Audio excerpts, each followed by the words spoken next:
اچھا لباس پہنو، میں قیمتی نہیں پہنتا ہوں، قیمتی لباس نہیں پہنتا ہوں، اچھا وہ کدھر گئی معطا؟ باب ما جاء فی لبس الثیاب للجمال بها، کپڑے اس لیے پہننا کہ اچھے نظر آئیں، آپ خوبصورت نظر آئیں۔ سبحان اللہ۔ ہمارے یہاں پتہ ہے مولوی کے بارے میں کیا تاثر، کہ اس کے میلے کپڑے ہوں اور وہ پرانی سائیکل پر چڑھا ہوا ہو، اس کا مڈگارڈ بھی کوئی نہ ہو اور اس کی بریکیں بھی کوئی نہ ہو اور وہ پاؤں سے بریک لگاتا ہو، یہ تو ہے مولوی۔ اور جس کے کپڑے اچھے ہوں، گھر اچھا ہو، سواری اچھی ہو، وہ مولوی ہے ہی۔ مجھے ایک نوجوان نے پکڑ لی، تم کیسے مولوی، اتنی بڑی بڑی گاڑیوں پہ چڑھتے ہو اور اتنے تمہارے پاس جائیداد ہے، اور مولوی تو سائیکل پہ ہوتے ہیں۔ یہ انگریز نے تاثر بٹھایا ہماری نسل میں مولوی کے بارے میں۔ تو میں مہنگے کپڑے نہیں پہنتا ہوں، میں صاف ستھرے کپڑے پہنتا ہوں اور صاف رہنے۔ اب میں جب مدرسے آتا ہوں آپ کو دیکھ کے میری طبیعت خوش ہو جاتی ہے کہ سارے ماشاءاللہ اجلے اجلے نظر آتے ہیں، اور کوئی ماشاءاللہ نسواری کوئی نہیں ہے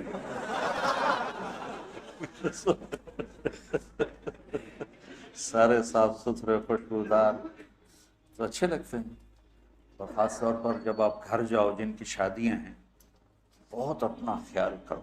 حضرت عبداللہ بن عباس نے فرمایا انا اتزین لزوجتی کما احب ان تتزین لی۔ حضرت عبداللہ بن عباس نے فرمایا جیسے میں چاہتا ہوں میری بیوی میرے لیے میک اپ کرے، میں بھی اپنی بیوی کے لیے میک اپ کرتا ہوں۔ اور اللہ کے نبی نے اللہ کے نبی نے واضح فرمایا تزینوا لنسائکم، اپنی بیویوں کے لیے زیب و زینت اختیار کرو، یہ عین دین ہے، اگر اللہ نے دیا ہے تو۔ یہ ایک حدیث ہے کہ ایک صحابی کو بھیجا، وہ گئے ہوئے تھے اونٹ چرانے، ثم ادبر یذهب فی الظہر وعلیہ بردان لہ قد خلقا۔ وہ جب صحابی واپس، پیچھے لمبی حدیث ہے، صحابی واپس آیا تو دو پرانی چادریں ان کے اوپر تھی۔ فنظر رسول اللہ صلی اللہ علیہ وسلم الیہ فقال اما لہ ثوبان غیر ہذین، تو آپ نے کہا اس کے پاس اور کپڑے کوئی نہیں ہیں، اس نے ایسے پرانے پہنے ہوئے ہیں؟ قلت بلا یا رسول اللہ لہ ثوبان فی العیبۃ کسوتہ ایجاہما، میں نے کہا یا رسول اللہ اس کے عیبہ، وہ بیگ کو کہتے ہیں، بیگ عیبہ، یہ چھوٹا بیگ حقیبہ، اس کے بیگ میں ہیں کپڑے، دو میں نے اس کو دیے ہیں۔ تو قال فادعوہ فمرہ فلیلبسہما، اپنے فرما سے بلاؤ اور اس سے کہو کہ وہ کپڑے پہن۔ قال فدعوته فلبسهما ثم ظل يذهب فقال رسول الله صلی اللہ علیہ وسلم الیس هذا خیر له ما له ضرب اللہ عنقہ، آپ نے کہا اس کی گردن ماری جائے، کیا اب یہ اس میں یہ خوبصورت نظر نہیں آ رہا؟ فسمعه الرجل فقال یا رسول اللہ فی سبیل اللہ، آپ نے تو مذاقن کہا تھا، تو انہوں نے کہا یا رسول اللہ پھر اس کو آپ دعائی دے دیں کہ میری اگر گردن ماری جائے تو اللہ کے راستے میں ماری جائے۔ تو فقال رسول صلی اللہ علیہ وسلم فی سبیل اللہ فقتل الرجل فی سبیل اللہ۔ تو صاف ستھرا رہنا، اچھا رہنا، لوگ آپ کو پسند کریں، آپ کا پہلا تاثر لباس کا ہوتا ہے۔ خاص طور پر جو شادی شدہ لوگ ہیں، اپنے آپ کو آراستہ رکھو، کسی جگہ جانا ہو، میرے نبی نے کپڑے الگ رکھے ہوئے تھے وفود سے ملنے کے لیے، تھے کہ نہیں تھے؟ تو یہ تصوف کی لائن سے آئی ہے راہبانیت، کہ وہ حضرت کے تو پیوند لگے ہوتے ہیں اور حضرت تو مٹی کے پیالے میں ہی کھانا کھاتے ہیں۔ بھائی یہ حضرت کی باتیں حضرت کے پاس رکھو، وہ دیکھو جو میرے نبی نے بتایا اور کر کے دکھایا۔ حضرت تو سب کے الگ الگ ہیں۔ میں تمہیں سیرت سے جوڑنا چاہتا ہوں، اکابر کی عظمت کے بغیر دین مکمل نہیں، یاد رکھو۔ اللہ معاف کرے کہ میں کسی بھی اکابر امت کی توہین کروں، لیکن اکابر امت کتنے ہی بڑے کیوں نہ ہوں، نمونہ صرف نبی کی ذات، آئیڈیل صرف نبی کی ذات.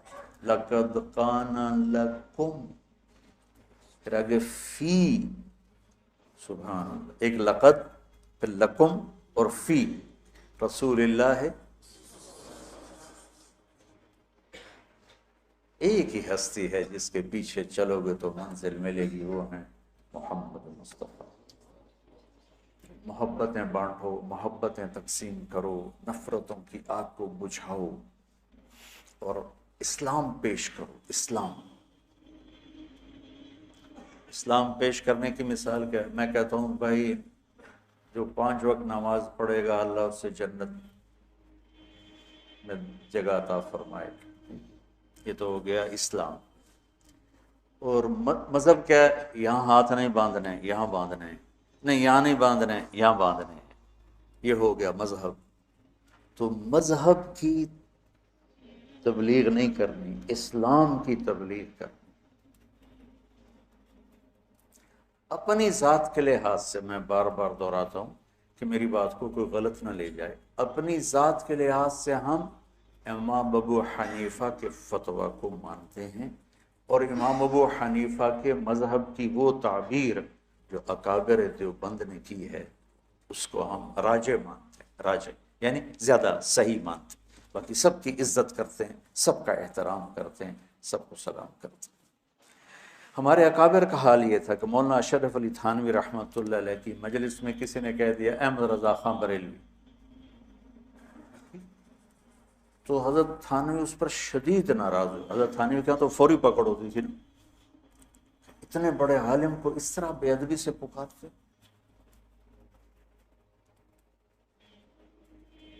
ہم تو اپنے اکابر کے ہی سیرت اور اخلاق نہیں جانتے کہ انہوں نے کس طرح سلوک کیے.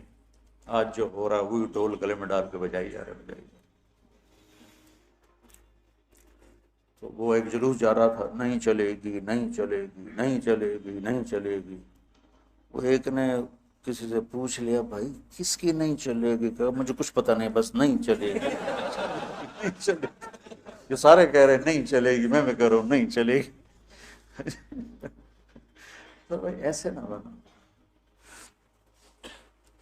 آپ نے حضرت ابو ذر غفاری سے فرمایا ابو ذر الا انبئک بعملین خفیف مؤونتہما عظیم اجرہما والذی نفسی بیدہ لم یأت الثقلان بمثلہما. ابو ذر تمہیں 2 کام بتاؤں جو کرنے میں آسان اور اجر میں ان کا وزن بے شمار. روزات کی قسم جس کے قبضے میں میری جان ہے، قیامت کے دن بہت تھوڑے لوگ ہوں گے جو اس کو لے کر آئیں. کہ یا رسول اللہ کیا؟ کہ ایک زبان اور ایک اچھے اخلاق، ایک چپ رہنا. السکوت، آپ نے کہا سکوت. آپ کا سکوت سے مراد یہ نہیں تھا کہ بات ہی نہ کرو، شر میں تمہاری زبان ساکت ہو جائے، اور اچھے اخلاق. ابو ذر رضی اللہ عنہ نے اس حدیث کو ایسے پکڑا کہ اس کے ظاہر کو ایسا پکڑا کہ ایک مہینہ گزر جاتا تھا کسی سے بات نہیں کرتا. ایک مہینہ، اتنی احتیاط فرمائی. اور پھر اللہ کے نبی نے کہا کہ میرے صحابہ میں 4 آدمی ایسے ہیں جن سے اللہ پیار کرتا ہے، وعلی منہم وعلی منہم وعلی منہم. آپ نے 3 دفعہ فرمایا اور علی ان میں سے ہے، اور علی ان میں سے ہے، اور علی ان میں سے ہے. تو کون ہے یا رسول اللہ؟ آپ نے کہا علی، سلمان، ابو ذر اور مقداد. تو ابو ذر ایسے اوپر گئے کہ اللہ تو سارے ہی صحابہ سے محبت کرتا ہے، وَكُلًّا وَعَدَ اللَّهُ الْحُسْنَى، سب کے لیے جنت کا وعدہ ہے. لیکن یہ 4 کا خاص طور پہ نام لے کر فرمایا. پر حضرت علی کا نام 3 دفعہ دہرایا اہمیت بیان کرنے کے لیے. بچوں میری یہ زندگی بھر کی نصیحت ہے، صرف اس درس کی نہیں، کہ اپنی زبانوں پہ قابو رکھ. جہاں رشتے قریب کے ہوتے ہیں نا وہاں زبان پہ قابو پانا مشکل ہوتا ہے. کوئی پرایا گالی بھی نکال دے تو آدمی پرواہ نہیں کرتا ہے، اور اپنا اوئے بھی کر دے تو دل پھٹ جاتا ہے۔ تو اپنوں میں پھر خاص طور پر بعضوں کی شادیاں ہو چکی ہیں، بعضوں کی ہوں گی، بیوی اور خامند کے رشتے میں بچوں محبت کو باقی رکھنا اور حسن سلوک کو باقی رکھنا اور میٹھے بول کو باقی رکھنا، یہ تمام رشتوں میں سب سے زیادہ اہم اور افضل ہے۔